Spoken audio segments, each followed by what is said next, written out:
विश्वास कमजोर होना, इतनी शक्ति हमें देना दाता, मन का विश्वास कमजोर होना।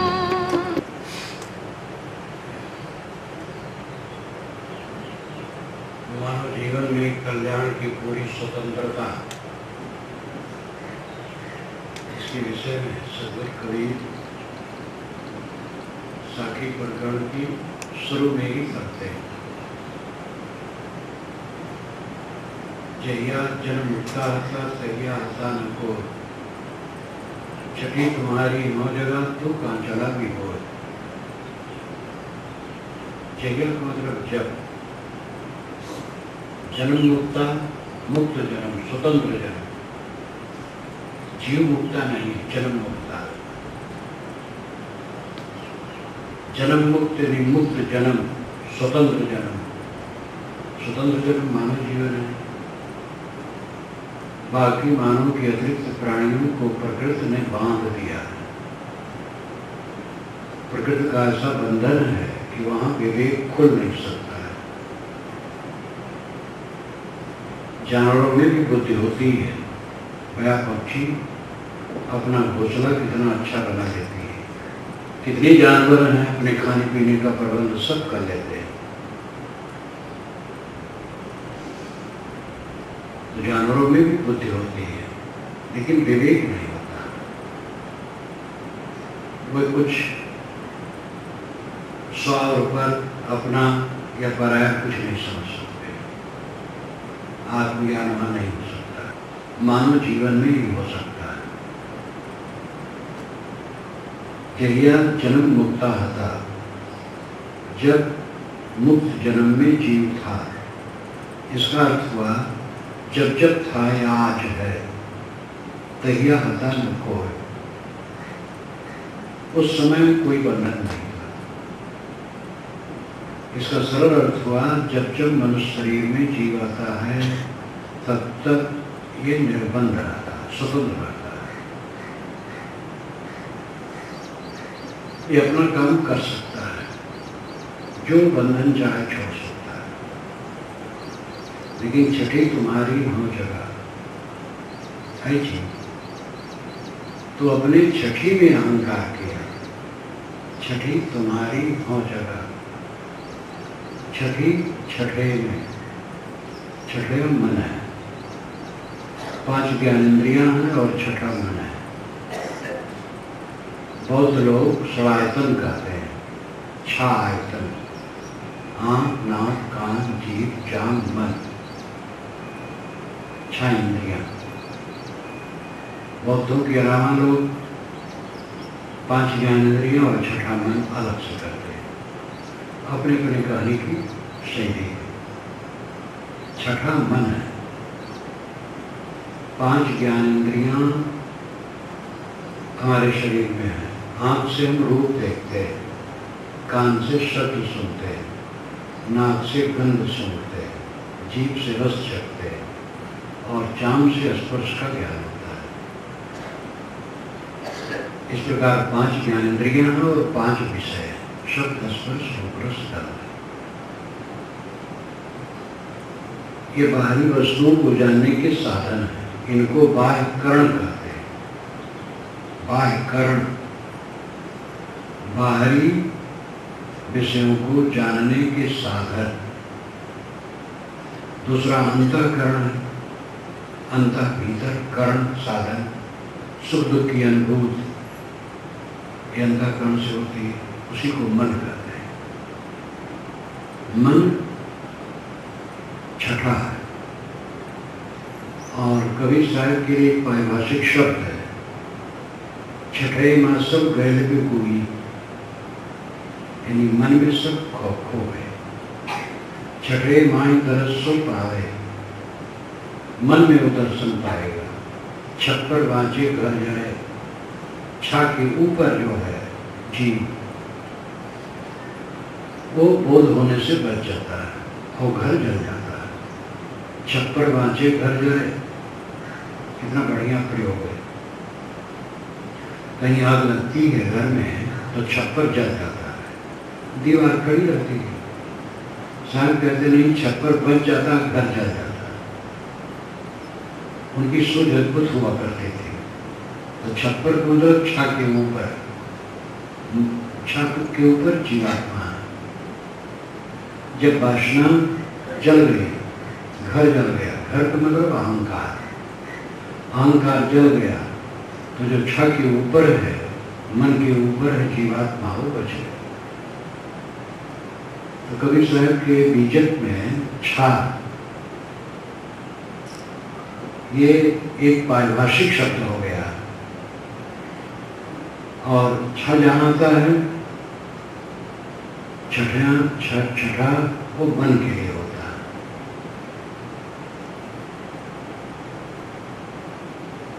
छठी तुम्हारी हो जगह है मनुष्य, छठे में तेरा अहंकार जगह, मन में अहंकार जगह। तू कहाँ चला गया? तू अपने को खो के कहाँ जा रहा है? सरल अर्थ हुआ कि मनुष्य शरीर में जब जीव आता है तो स्वतंत्र रहता है। वह चाहे तो बंधनों को तोड़ दे। कौन ऐसा बंधन है जिसे नहीं तोड़ सकता? लेकिन मन में अहंकार जब चलता है, जिन चीजों से संबंध होता है उनमें वो अपनी एकता कर लेता है। अहंकार जग जाता है, इसलिए अपने को खो देता है। एक साखी पर विचार करें तो बहुत है। जीव असंग है, अकेला है, उसके साथ कुछ नहीं। वासना बसते धरा और देह प्राप्त हुई, अवस्था बढ़ी, जानने समझने की शक्ति बढ़ी, उसकी इंद्रियों के सामने संसार प्रकट हुआ। एक एक में वो मोह और बैर करना शुरू किया। जीव अंदर यही करता जाता है, जाल बिछाता जाता है और दुखी होता जाता है, और पीछे वाला जाल टूटता जाता है। बचपन में जहाँ मोह किए थे, जिनमें मोह किए थे, बहुत से लोग मर गए। जो हैं भी, अब उनमें मोह करने कोई गुंजाइश नहीं रह गई है। कोई मिले भी तो मोह नहीं होगा, क्योंकि समय बदलता है और स्वार्थ बदलता है और प्रेम बदलता है। समय के साथ स्वार्थ बदल जाता है और प्रेम बदल जाता है।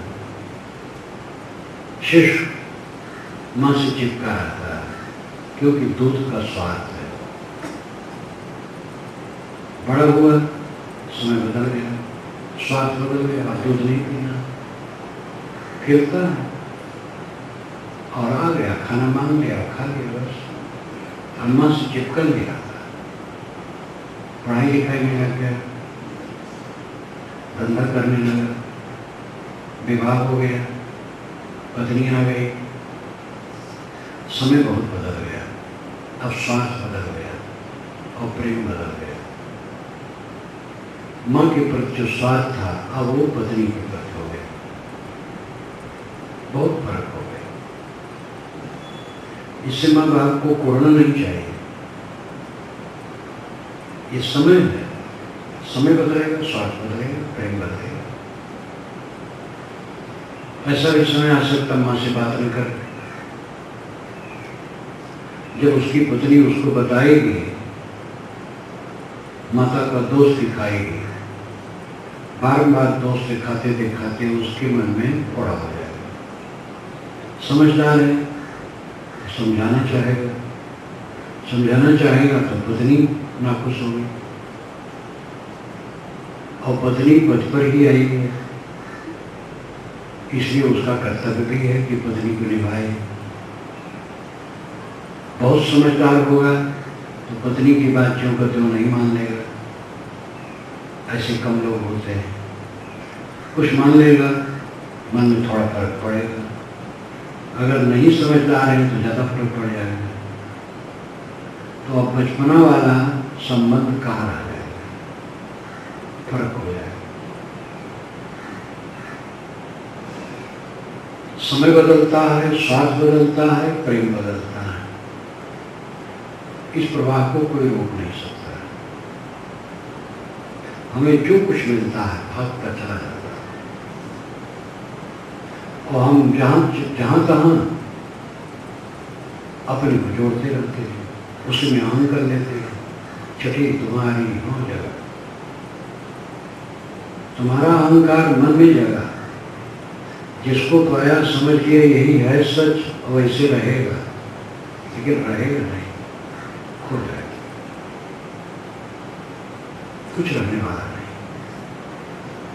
तू कहाँ चला रही हो? अपने को खो करके कहाँ जा रहा है? कौन सा बंधन इंसान नहीं तोड़ सकता है? तथागत बुद्ध राजा थे, राज परिवार के थे, और ऐसा समय आया था कि युद्ध करने के लिए उनकी जिम्मेदारी, उन्हीं के सगे संबंधी नदी की दूसरी तरफ रहते थे। नदी का पानी पहले कौन ले, इसको लेकर कई बार तलवार खींचते थे। तो एक उनका गणसंघ था। समय समय से एक राजा होता था शाक्य वंशियों में, और बाकी अपना खेती व्यवसाय कुछ करते थे। और उसमें जब जवान हो जाता था आदमी तो व्रत लेना पड़ता था गण में, कि हम गण के लिए अपने को समर्पित करते हैं, और जहाँ हमारा नंबर आएगा तो हम आगे युद्ध करेंगे। तो उनका नंबर आया था, तो उनको बड़ा कष्ट हुआ। उन्होंने कहा है कि जैसे कम पानी में मछलियाँ तड़फड़ाती हैं, वैसे कम साधन में जनता तड़फड़ाती है, और जैसे बड़ी मछलियाँ छोटी मछलियों को खाती हैं, वैसे जबरदस्त लोग निर्बलों को चूसते हैं। ये सब देख करके मेरा मन कांप गया और तलवार उठाना पड़ा। उठाने की बात आई, निर्पराध लोगों को काटना ये राजकाज के लिए जो रहने वाला नहीं। मुझे बड़ा संताप लगा, मेरा दिल उब गया, इसलिए चुपचाप मैं रात में निकल गया, विरक्त हो गया। त्रिपिटक में तो बड़े तामझाम से लिखा गया हो, तो बकवास से पौराणिक कथा है। एक घोड़ा पर बैठे, तो घोड़ा इतना लंबा चौड़ा था, फाटक बंद था, जिसको 500 लोग खोल करके ठेलते थे। अगर खोलने वाले नहीं खोलेंगे तो बुद्ध कहते हैं हम अपनी जांघ में घोड़े को दबा करके उड़ करके चले जाए। ये तो पौराणिक गाथाएं आ जाती हैं। सीधी सी बात है कि वो भाग खड़े गए और गिरफ्तार हो गए। इतना संपन्न परिवार वो छोड़ दिए, भक्त छोड़ दिए, ये रजवाड़े छोड़ दिए। विवेक करके देखा जाए तो सबका राजकाज है।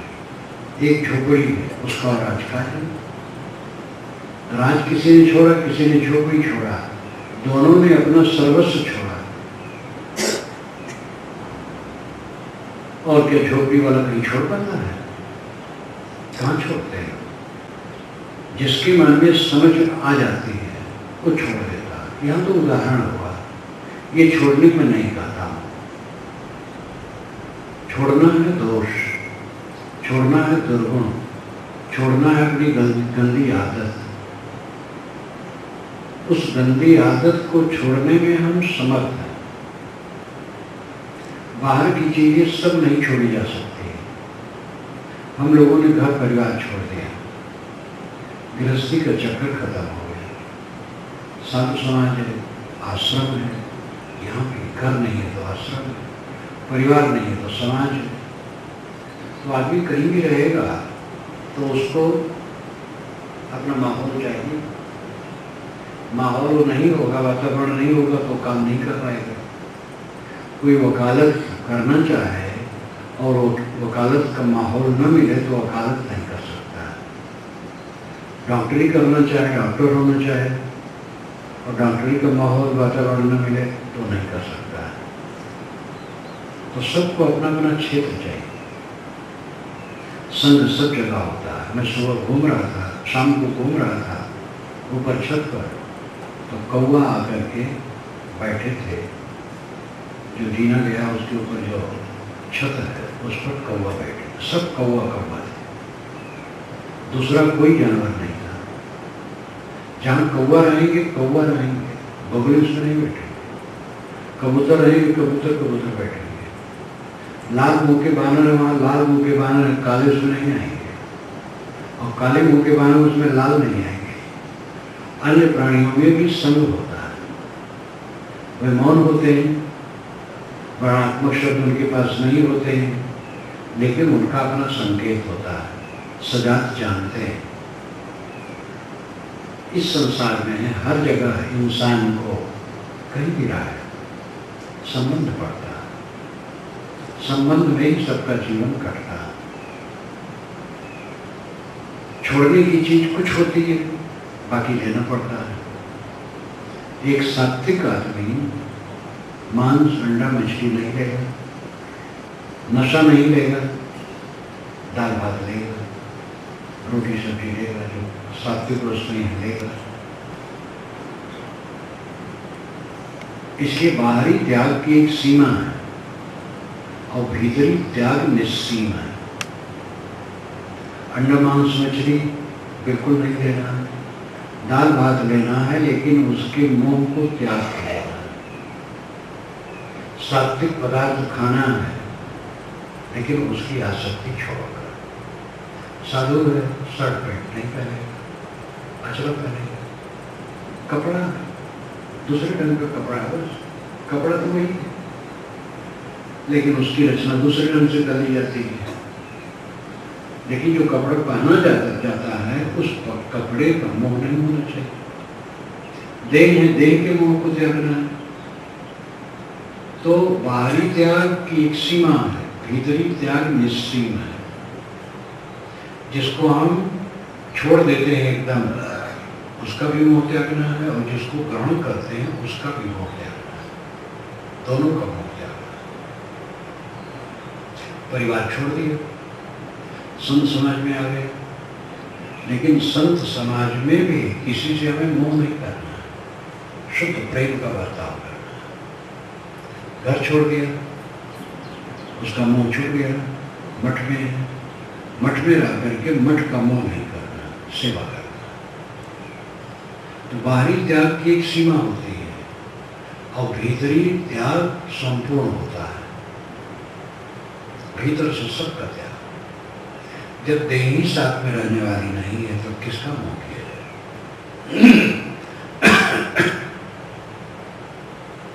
मनुष्य में त्याग की शक्ति,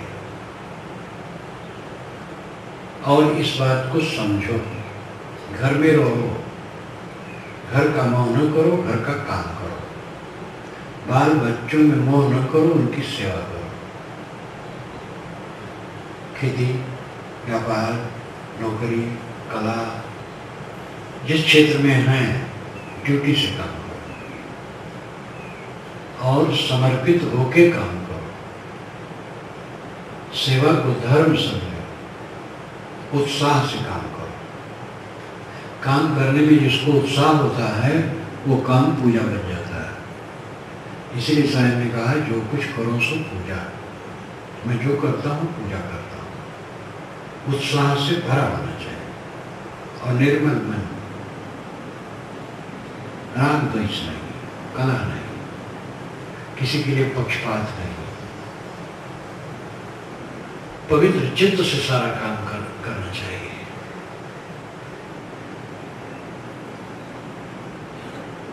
छोड़ने की शक्ति इंसान में है और सब छुटा छुटाया है।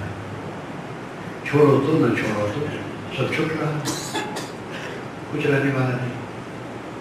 जो छोड़ के रहता है वो निर्बंध रहता है, जो पकड़े रहता है वो पीड़ित रहता है। समझ का फेर है, समझ हमारी सही होनी चाहिए। जितनी चमक दमक दिखती है वो चमक दमक कब तक है? कोई सुंदरी है और कोई सुंदर युवक है, कब तक?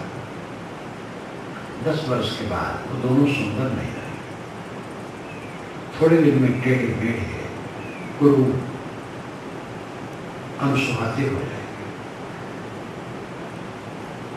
सारा प्रेम बदल जाएगा, सारा संबंध बदल जाएगा, एक समान यहाँ कुछ रहने वाला नहीं। जो निरंतर इस बात को देखता है वो मोह नहीं करता। और साहब ने कहा, काहीं कबीर ते उबरे जाहि न मोह समाए, इंद्र कृष्ण द्वारे खड़े लोचन ललच लजाए। उन्होंने खूब माया का वर्णन इसके पहले किया है। फिर अंत में कहा, इंद्र और कृष्ण जैसे लोग भी माया के दरवाजे पर खड़े ललचा रहे हैं। पुराणों में जैसा कहा है, उन्होंने कहा उनका दोष क्या है?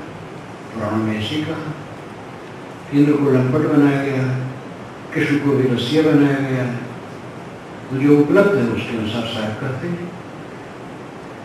इंद्र कृष्ण भी माया के दरवाजे पर खड़े हैं और उनके लोचन ललच रहे हैं और लजा रहे हैं। लोचन ललच लजा, कितना बढ़िया अलंकार है। लोचन ललच लजा है, आंखों से ललचाते हैं देख करके और लजाते हैं, क्योंकि मन भर मिलता है। काहीं कबीर ते उबरे जाहि न मोह समाए, जिसके मन में मोह नहीं घुसता है वो बचता है। बात समझ में आई? करना शुरू करो, कहते सुनते समय बीतता चला जाएगा, करोगे नहीं तो मंजिल पाओगे नहीं, मंजिल की तरफ बढ़ नहीं सकोगे। शुरू करो और अपनी परीक्षा लो। बच्चे पढ़ते हैं, तिमाही छमाही वार्षिक परीक्षा होती है, बाहर से अध्यापक परीक्षा लेता है और रिजल्ट देता है। इसमें बाहर से लेना देना संभव है। कोई बात पढ़ाई जाती है, यहाँ भी परीक्षा ली जा सकती है और फल दिया जा सकता है, लेकिन जो साधना का फल है वो तो स्वसंवेद्य है, अपने अंदर से स्वयं जाना जा सकता है। इसमें परीक्षक दूसरा नहीं होता, खुद परीक्षक होना पड़ेगा और खुद परीक्षा फल उसमें आ जाएगा ऑटोमेटिक। आसक्ति मन में जितनी रहेगी तकलीफ उतनी रहेगी, आसक्ति जितनी घटेगी तकलीफ घटेगी। जब पूरी अनासक्ति हो जाएगी तकलीफ पूरी खत्म हो जाएगी। ये वैज्ञानिक तथ्य है, गणित की तरह। दुनिया में विज्ञान में भी कुछ ऐसे अंश हैं जिन पर विश्वास से काम चलता है, लेकिन गणित ऐसा विज्ञान है जिसमें सब एक मत है, 2 2 4, पूरी दुनिया में सबको मान्य है। साधना का पक्ष गणित जैसा विज्ञान है, इसमें कोई खाली विश्वास नहीं करना है। विश्वास तो इसलिए जरूरी है कि सत वस्तु में भी विश्वास नहीं किया जाए तो सत वस्तु काम नहीं देगी।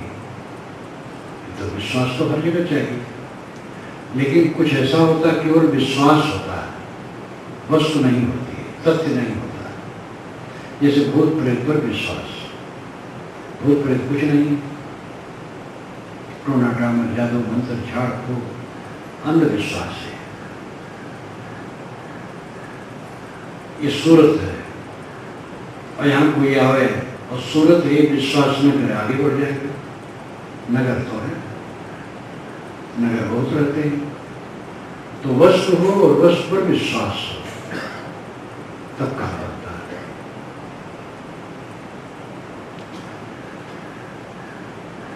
ये विश्वास होना चाहिए कि हम जो बंधनों में बंधे हैं मोह माया के कारण, और इनको हम छोड़ सकते हैं। समझ आए और ये विश्वास हो जाए और फिर काम शुरू करें छोड़ना, तो धीरे धीरे उसका चित्त हल्का होता चला जाएगा। सांप कहते जहिया जन्म मुक्ता आता सही आता न कोई, छठी तुम्हारी हो जगह तू कहाँ चला गई। जब जब तू मनुष्य जीवन में आता है तब तक तू स्वतंत्र रहता है, तो सारे बंधनों को तोड़ सकता है, लेकिन जो मन में अहंकार कर लेता है, जहां सामने वस्तु आई अहंकार शुरू, ऐसी भूल भुलैया में जीवन बीत जाता है और दुख पाता है। छठी तुम्हारी हो जगह तू कहाँ चला दे, अपने को खो करके कहाँ जा रहा है, क्या मिलेगा संसार में। अनाथ काल से भटकते भटकते हमें दुख मिला है, और जो हम जिसे अस्वच्छ करते हैं वो मिलके छूट गया और दुख बना रहा है। इस जीवन में भी जो कुछ मिला है वो छूट गया। पैसा कमाने वाले, पैसा आता है जाता है, पैसा धरा कहाँ रहे, और धरा रहने का मतलब है कुछ है, धरा रहना तो और पाप होगा। अगर पैसा धरा रहा है तो और पाप होगा। पैसा आवे जाए खर्च हो, जो धरा रहा है वो उपयोग के लिए हो, कुछ तो संग्रह करना है, संग्रह ही से उदय होगा। लेकिन केवल जहाँ धरा है वहाँ पाप उदय होगा, वहाँ दुख होगा। फिर अग्नि, चोर, राजा उसको ले अग्नि में जल जाएगा, चोर उठा ले जाएंगे या राजा हड़प देगा।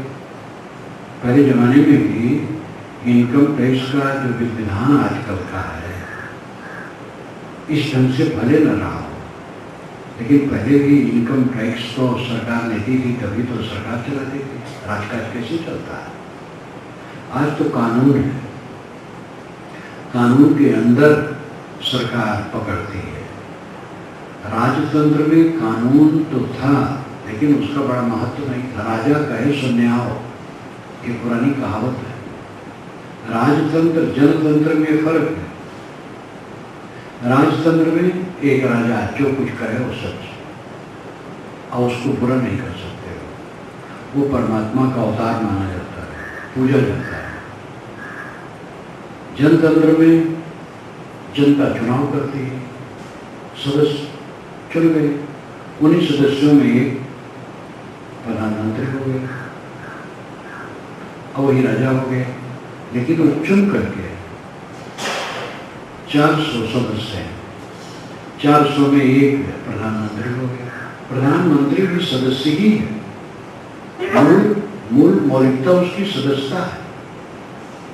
अब किसी को आगे करना है तो एक युग देखा गया, उसको प्रधानमंत्री बना दिया गया, उसकी आलोचना होती है। सरे आम काला झंडा दिखाया जाता है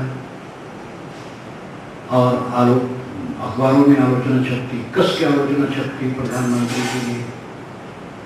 राष्ट्रपति से तो बहुत संबंध नहीं रहता, राष्ट्रपति तो अपना एक सौभाग्य का जगह है, इसलिए राष्ट्रपति के लोग आलोचना नहीं करते, प्रधानमंत्री की आलोचना करते हैं। राजतंत्र में संभव नहीं, राजा की आलोचना संभव ही नहीं। इसलिए राजतंत्र में कानून भले होता था, लेकिन बड़ा कानून का मतलब नहीं होता था। राजा कह दे तो सही नहीं हो, राजा कहे सुन नहीं हो, पकड़वा करके ले लिया। सेठों के पास, पूंजीपतियों के पास इतना पैसा है, ले लिया बस। आजकल तो इनकम टैक्स के अंदर काम करते हैं और पकड़े और लेखा जोखा देखे, अतिरिक्त है तो ले लिए, नहीं तो नहीं लेंगे।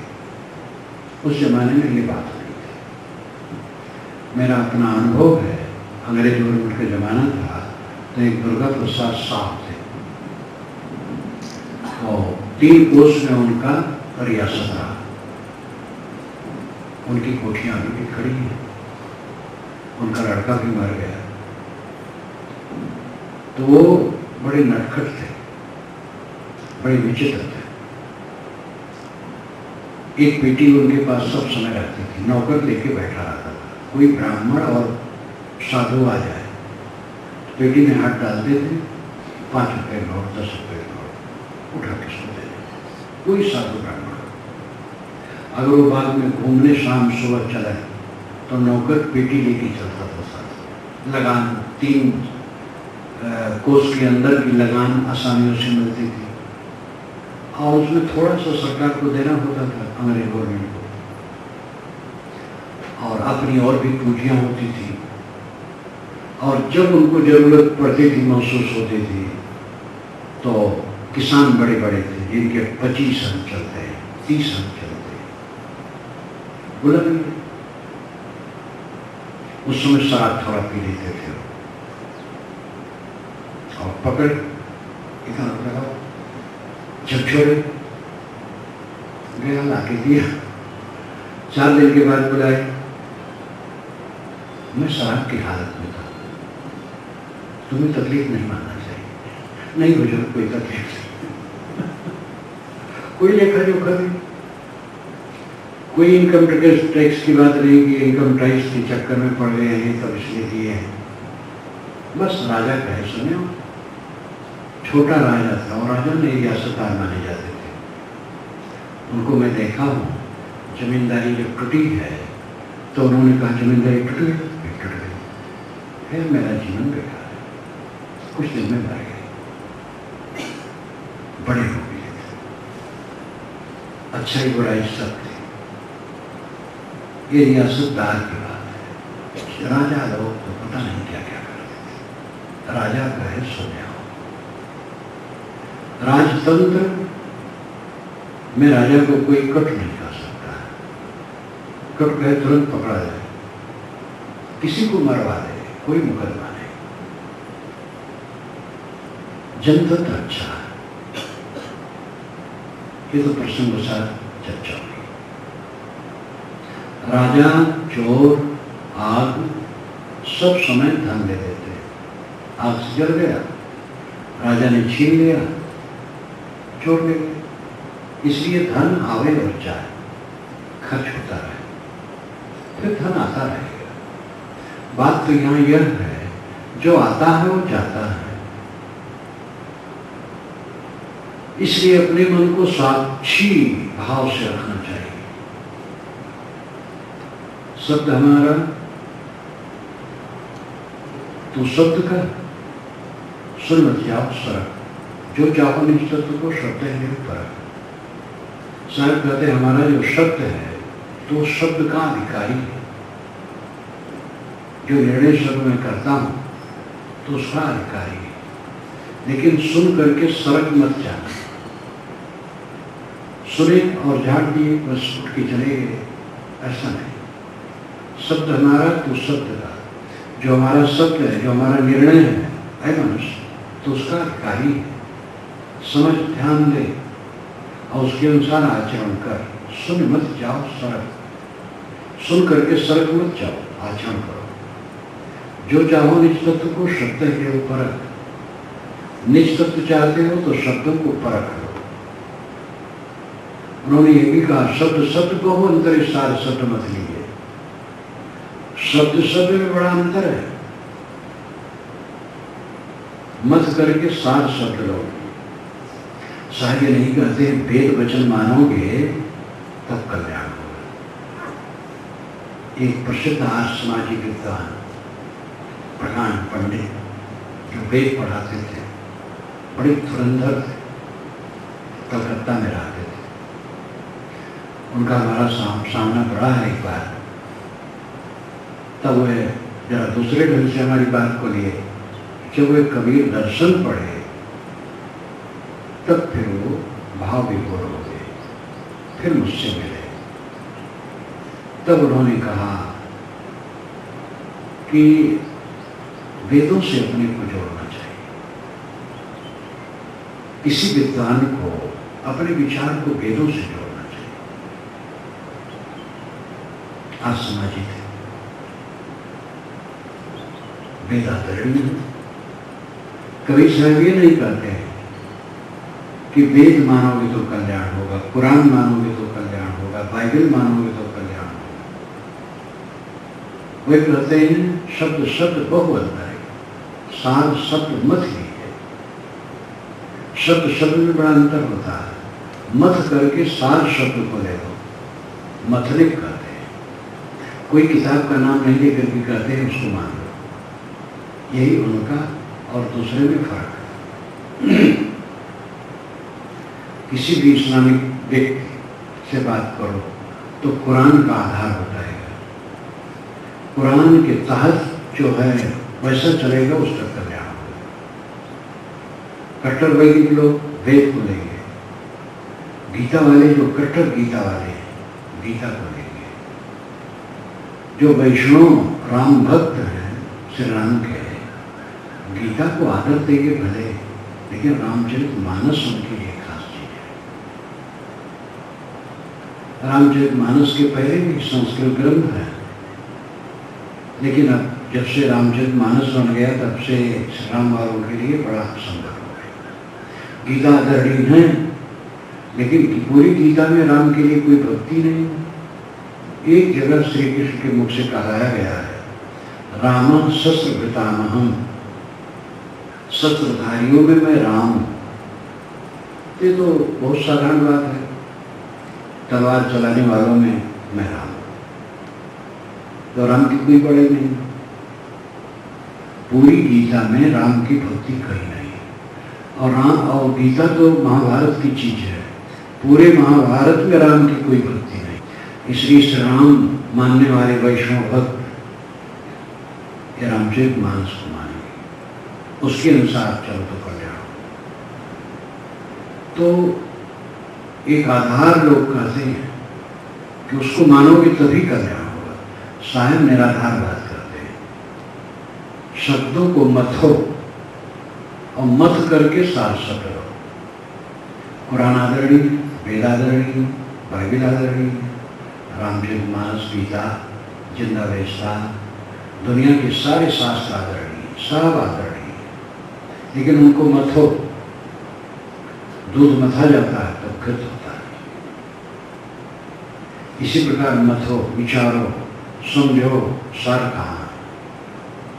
कुरान शरीफ में हजरत मोहम्मद कहते हैं, देखो ना, जब अपना माल तौलते हैं तब घटा के तौलते हैं, और दूसरे का माल जब तौलते हैं खरीदने के लिए तब बढ़ा के तौलते हैं।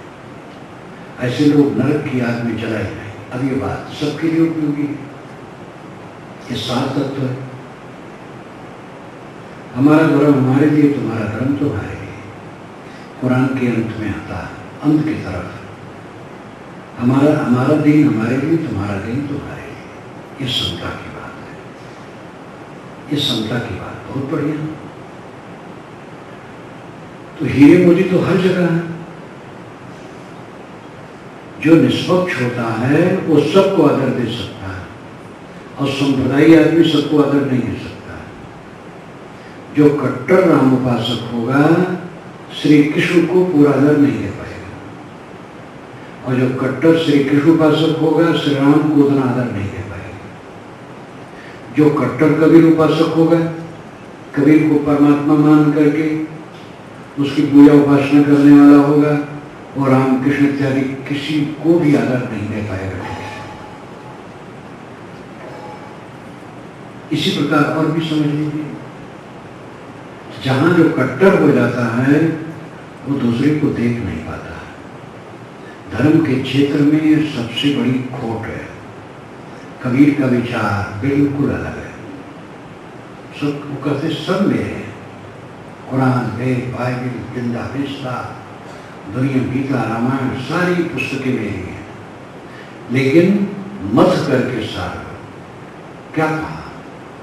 लोग कहते हैं अमुक किताब में लिखा, आप नहीं मानते, अमुक ने कहा, आप नहीं मानते, इतने लोग उसको मानते, आप नहीं मानते।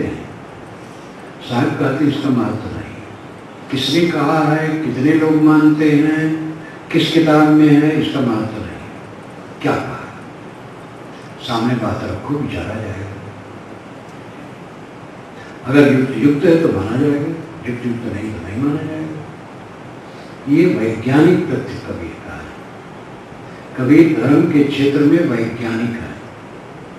शब्द शब्द बहु अंतर है, सार शब्द मत लीजिए। कहें कबीर जहां सार शब्द नहीं, धृत जीवन सो चीज। जिसके जीवन में सार शब्दों का आदर नहीं है, उसके जीवन का धिक्कार है। पक्षपात, किस पर पक्षपात किया जाए, कौन मेरा है कौन मेरा नहीं। कबीर साहब मेरे हैं, महाराज राम मेरे नहीं है, हजरत मोहम्मद क्या मेरे नहीं है, संत ईसा मेरे नहीं है, सब मेरे प्यारे हैं। वेद पुरानी पुस्तकें हैं। पुस्तकें शब्द सुन करके वैदिक लोग कहते हैं तो आपने गलत कहा। वेद को पुस्तक कहना चाहिए। अरे वेद तो ईश्वर की वाणी है, पुस्तक तो तमाम किताबें होती है, लेकिन वो भावुकता की बात, पुस्तक तो है ही है। ये सच है कि वेद बहुत पुराने हैं। कुरान बहुत आधुनिक है, 1400 वर्षों से है। और वेद के लिए तो निर्णय कर पाना बड़ा मुश्किल है। कब से है? जो तार्किक चिंतक हैं वो भी मानते हैं कि आज से 3500 वर्ष पूर्व वेद बन गए। और बाकी लोग तो कितने विदेश के भी हैं जो मानते हैं 50-60 हजार वर्ष पूर्व बने। और कुछ लोग लाखों वर्ष पूर्व मानते हैं। कुछ लोग मानते हैं कि वो बने क्या तो सदा है ही है। ये भावुकता की बात है। लेकिन वेद हो या पुराण हो, धार्मिक ग्रंथों में कुरान सबसे आधुनिक है और वेद सबसे पुराने हैं। लेकिन ये दोनों मेरे हैं और दोनों में जो निर्णय है मेरे हैं। और जो निर्णय नहीं है, प्राचीन समय से कहा गया है, वो छोड़ देने लायक है। ये उदार विचार अगर समाज में आए तो सांप्रदायिकता मिटे। लोगों ने मान रखा है कि हमारी किताब अलौकिक है, हमारा महापुरुष अलौकिक है और हमारा संप्रदाय अलौकिक है। ये धारणा संसार में विश्व प्रकट की है। एक को अलौकिक मानोगे तो दूसरे को निरस्त करोगे। और जो एक अपनी मानता है मेरी किताब अलौकिक है, दूसरा कहता है उसकी किताब अलौकिक, हमारी अलौकिक है, ऐ झगड़ा करते हैं और सब झूठे। जो कहता मेरी किताब अलौकिक है, मेरा महापुरुष अलौकिक है, मेरा संप्रदाय अलौकिक है, गलत करते हैं। सारी किताब इस लोक में बनी है, इसलिए लौकिक है। सारे महापुरुष इस लोक में पैदा हुए और काम किए, इसलिए महापुरुष भी लौकिक है। सारे संप्रदाय इसी लोक में, इसी संसार में निर्मित किए गए, इसलिए सारे संप्रदाय लौकिक हैं। इसीलिए समता होनी चाहिए सबका आदर। एक किताब आकाश से आई होती, उसकी बात मान ली जाती, सबको मानना पड़ा। चांद को कौन नहीं मानता, सूरज को कौन नहीं मानता, हवा, आकाश, पृथ्वी, जल कौन नहीं मानता। ये सब समय सबके द्वारा मान्य है। इसी ढंग से कोई किताब होती मान लिया जाता है, क्योंकि ऐसा है नहीं, इसलिए सब किताबों को आदर देना चाहिए और सब में से मथना चाहिए कहाँ कहाँ सत्य है और उसको देना चाहिए। सत्य सत्य बहु अंतरे सार सत्य मत लीजिए, काहे कबीर जहाँ सार सत्य नहीं थे जीवन सब दीजिए। जिसके जीवन में सार शब्दों का आदर नहीं, उसके जीवन का धिक्कार है।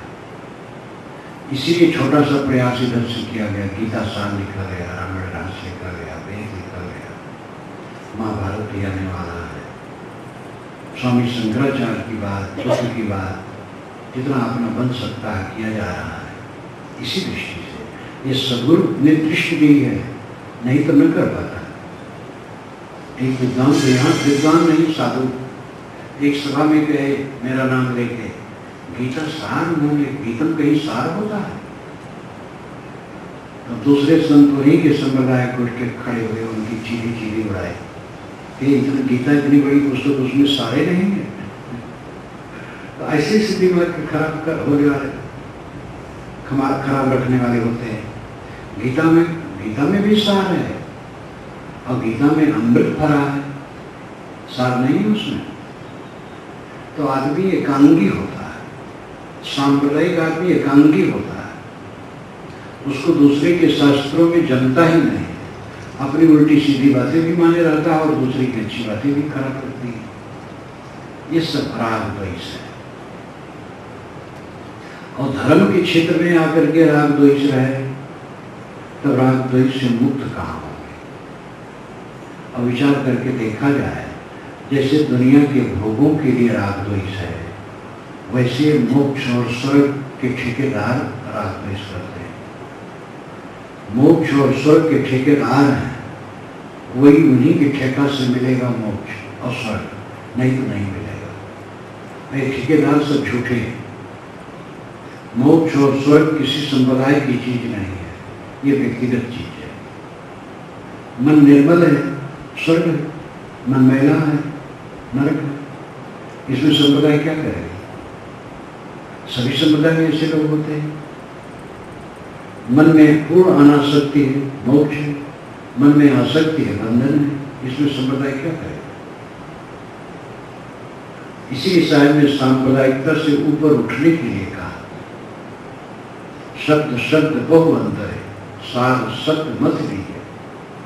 कहें कबीर जहाँ सार शब्द नहीं, दृढ़ जीवन से चीज है। जिसके जीवन में सार शब्दों का आदर नहीं है, उसके जीवन को धिक्कार है। पक्षपात, निर्णय बानी गुरुमुख होई, रामराज साहब ने कहा पंचग्रंथी में। गुरुमुख वचन मानना चाहिए, लेकिन कसौटी की जाए तो गुरु ऐसे भी हैं जो विषयी पामर हैं, गुरु हैं, और ऐसे साधारण गुरु नहीं, उनके लाखों शिष्य हैं और विषयी पामर हैं। और ऐसे गुरु हैं जो उल्टा पलटा पाठ पढ़ाते हैं। तो गुरु शब्द से खाली बोध नहीं होगा, गुरु तो कोई भी बन लेता है। इसलिए रामराज साहब ने पंचग्रंथी में कहा, निर्णय बानी गुरुमुख हुई।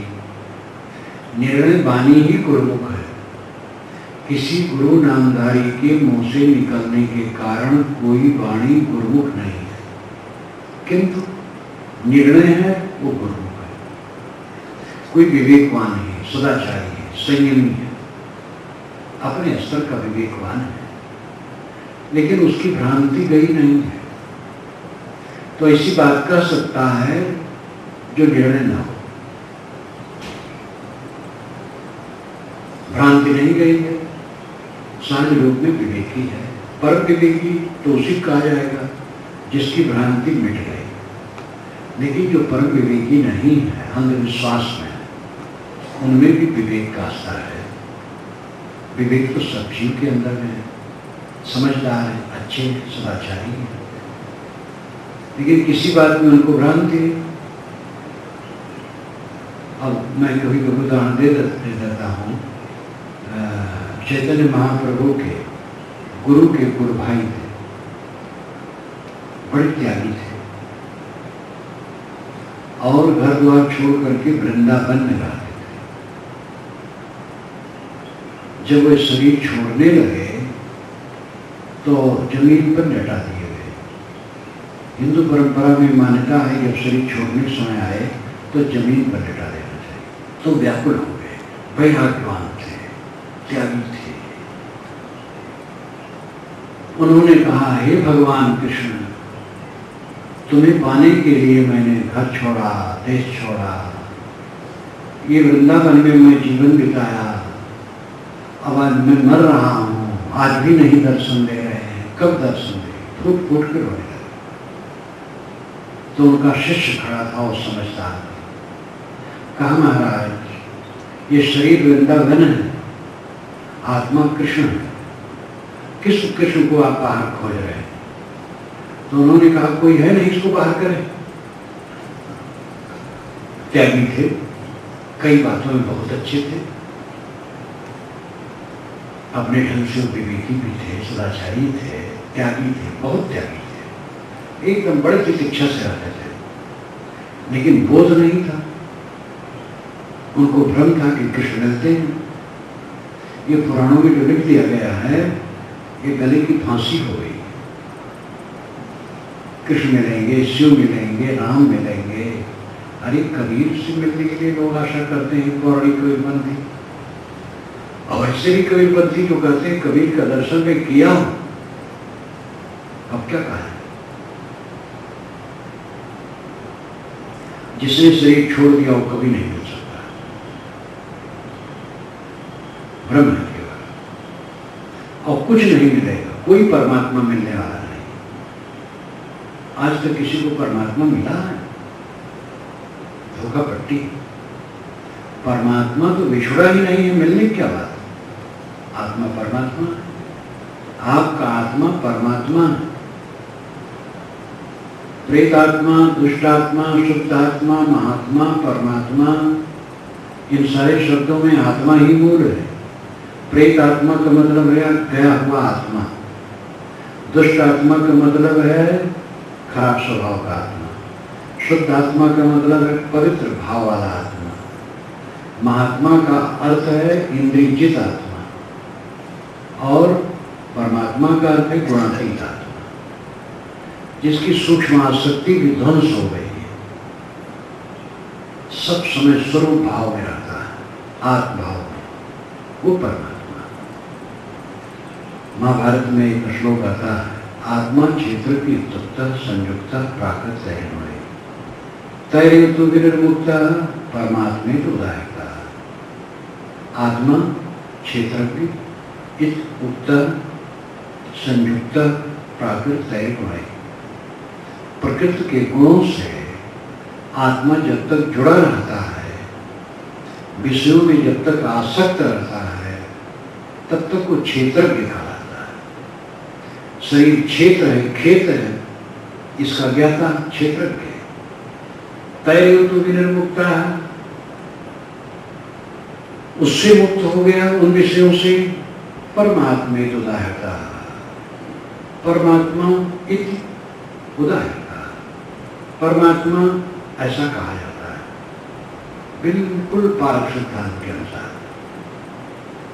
इसलिए मैं कहता हूं पारक की बात हर जगह, वेद में पारक है, कुरान में पारक है, बाइबल में पारक है, जिंदावेस्ता में पारक है, रामायण गीता में पारक है, लैला मजनू की किताब में भी पारक है,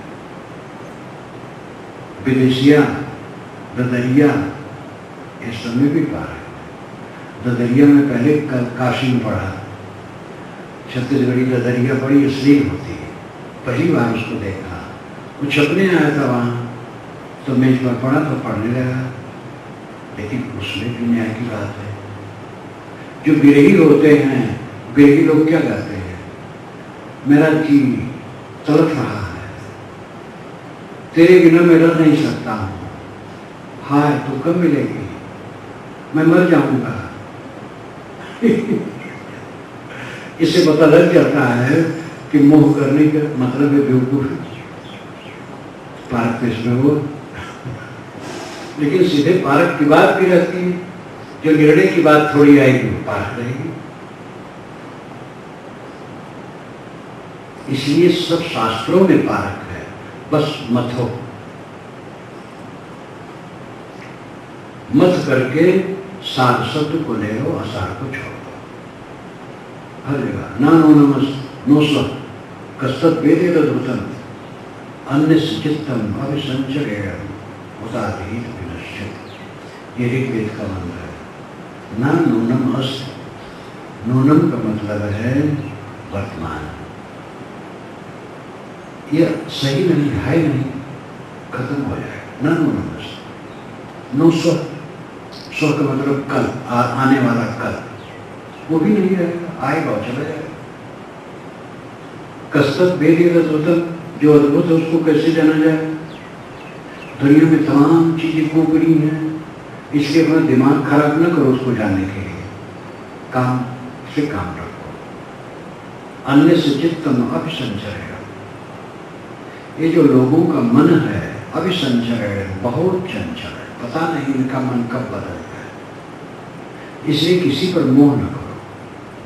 उत आधीत विनश्चित, उत आधीत विनश्चित, उत और आधीत पढ़ा हुआ, विनश्चित भूल जाता है।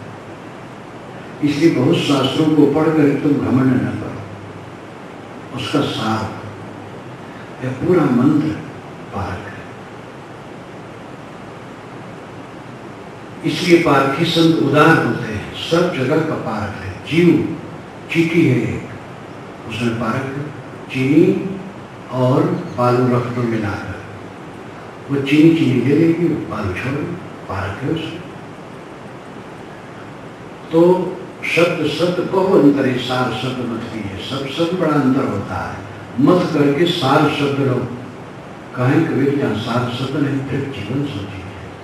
शायद कहते जिसके जीवन में सार शब्द का आदर नहीं है उसके जीवन को धिक्कार है। इसलिए उदार बनो, इसमें किसी खंडन नहीं होगा, सबका आदर होगा। सारे शास्त्र मेरे हैं, सारे महापुरुष मेरे हैं, सारी परंपराएं मेरी हैं, लेकिन जो निर्णय है सच है वही लेना है, बाकी छोड़ देना है। अपने ही शरीर में थोड़ा फुंसी हो जाए ऑपरेशन करवा दिया जाता है। दांत बहुत परेशान करता है तो उखड़वा दिया जाता है। कोई अंग डॉक्टर ने बताया इसको कटवा के निकलवाना देखो तो पूरा शरीर सड़ जाएगा, तो वो अंग कटवा के निकलवा दिया जाता है। इसलिए जो गलत है छोड़ दो, सही है ले लो, यही निर्णय है और यही कबीर का ज्वलंत सिद्धांत है। चल मुसाफिर चल यहाँ कोई नहीं तेरा, चल मुसाफिर चल यहाँ कोई नहीं तेरा, चल हुआ पूरा तेरी तकदीर का फेरा, चल मुसाफिर चल यहाँ कोई नहीं तेरा।